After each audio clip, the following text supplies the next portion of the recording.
We are going to do an experiment with budget-friendly paint. We're going to be using some craft paint to do an acrylic pour. We have this orange, which was 59 cents. This brown, 59 cents. This pink, 49 cents. This fuchsia, 59 cents.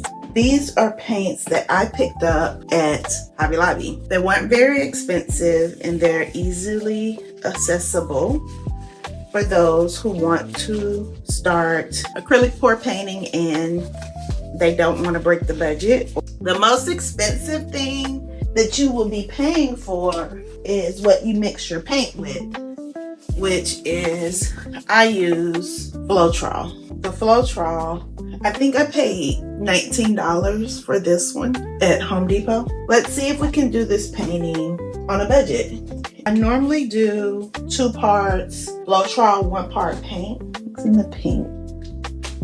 Fuchsia, orange. Since I want this to be heavily orange and brown, I'm gonna do 2 tablespoons of orange. I'm gonna do 2 tablespoons of the brown. First, I'm gonna start off doing equal Floetrol with paint. So now let's do the orange. So I'm gonna do 2 tablespoons of Floetrol for that one. For this. So let's mix the paint. I'm gonna add another tablespoon to the orange because it feels a little thicker than I like. A teaspoon to this. So we're just gonna add. Okay, that's flowing now. See how the fuchsia works. See, it just depends on the paint. Because this already feels like the right consistency to me.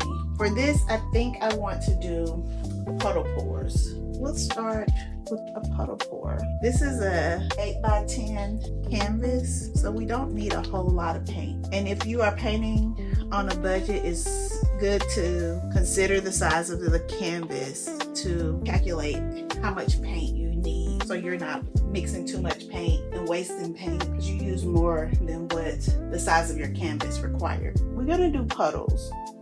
So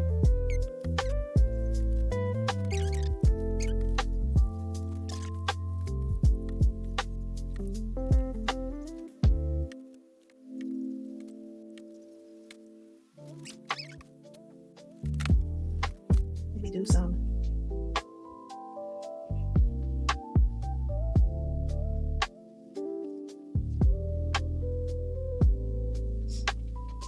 We're gonna tilt it. We're going to tilt. We're gonna just tilt it and see what happens.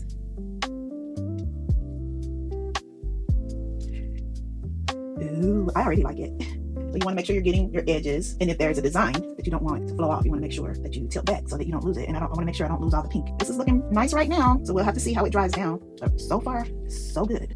So there you have it. The budget-friendly painting. I like it. We'll see how it dries down to see if the colors stay vibrant. I like this color combination. Considering this is 59 cent and 49 cent paint, I think it looks nice. We'll see what happens after it dries.